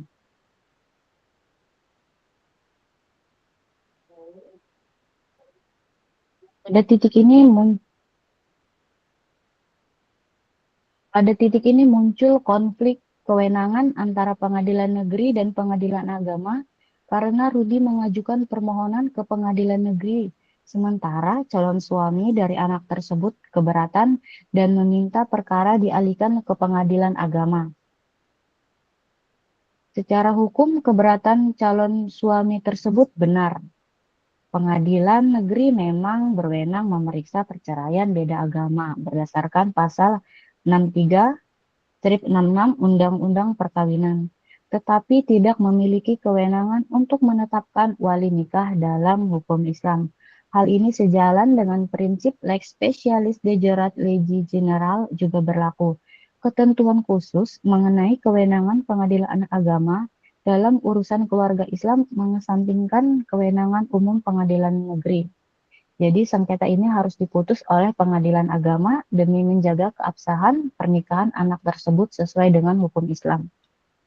Dalam memutuskan perkara ini, pengadilan agama menerapkan beberapa asas, yaitu yang pertama ada asas personalitas keislaman yang sejalan dengan pasal 49 Undang-Undang Pengadilan Agama, bahwa yurisdiksi pengadilan agama ditentukan oleh agama subjek hukum, dalam hal ini anak yang beragama Islam. Kedua, ada asas sederhana, cepat, dan biaya ringan sebagaimana tercantum dalam pasal 4 ayat 2 Undang-Undang Kekuasaan Kehakiman. Yang penting karena penetapan wali nikah ini bersifat mendesak dan tidak boleh berlarut-larut. Yang ketiga, ada asas hakim fasik sesuai dengan pasal 5 Undang-Undang Pengadilan Agama yang memungkinkan hakim menggali fakta-fakta secara komprehensif, termasuk memperjelas status agama anak, keberatan calon suami, serta ketidaklayakan ayah non-muslim yang menjadi wali. Keempat, ada asas perlindungan dan kepentingan terbaik bagi anak yang sejalan dengan Undang-Undang Nomor 35 Tahun 2004 tentang perlindungan anak dan relevan karena putusan mengenai wali nikah harus mempertimbangkan keselamatan, keyakinan agama, dan masa depan anak.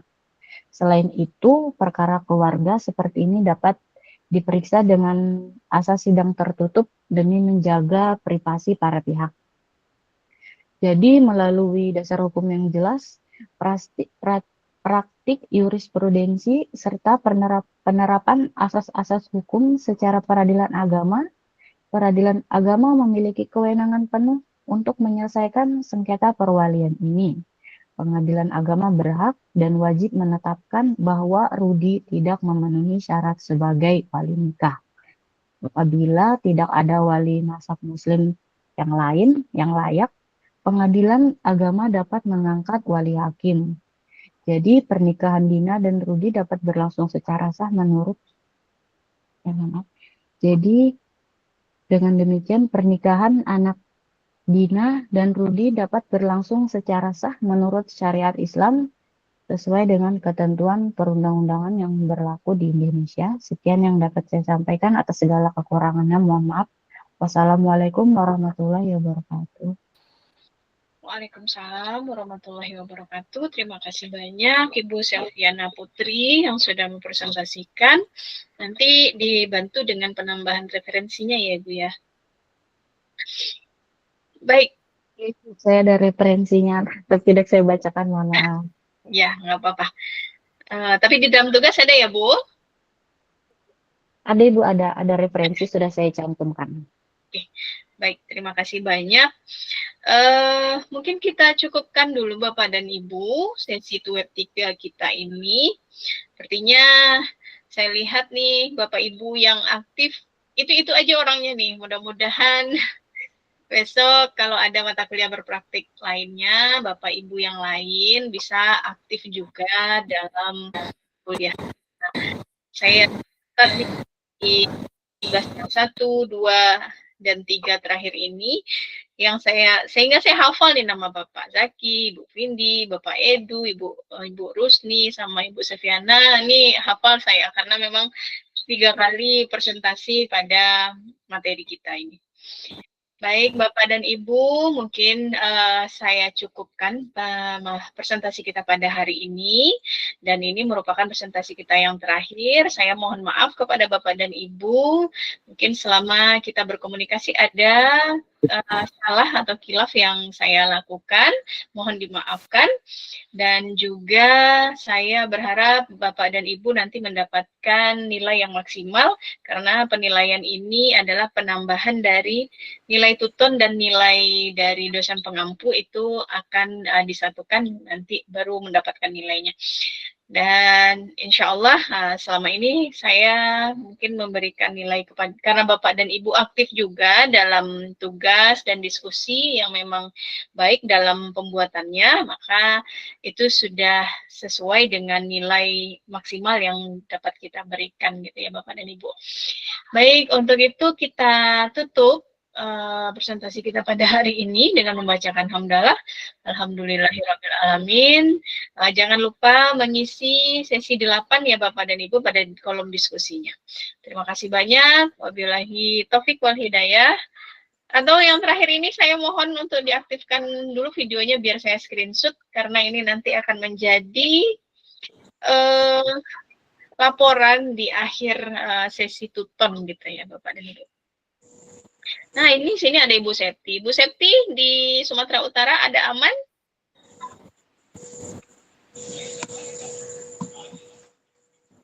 Aman, Bu. Aman ya.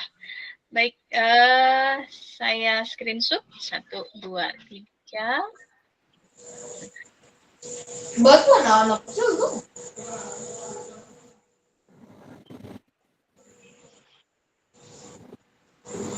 Terima kasih banyak kepada Bapak dan Ibu semua. Semoga kita selalu sehat dan dalam lindungan Allah Subhanahu wa taala. Saya akhiri, wabillahi taufiq wal hidayah. Assalamualaikum warahmatullahi wabarakatuh. Waalaikumsalam. Terima kasih Bu. Warahmatullahi wabarakatuh. Terima kasih. Bu, bye-bye.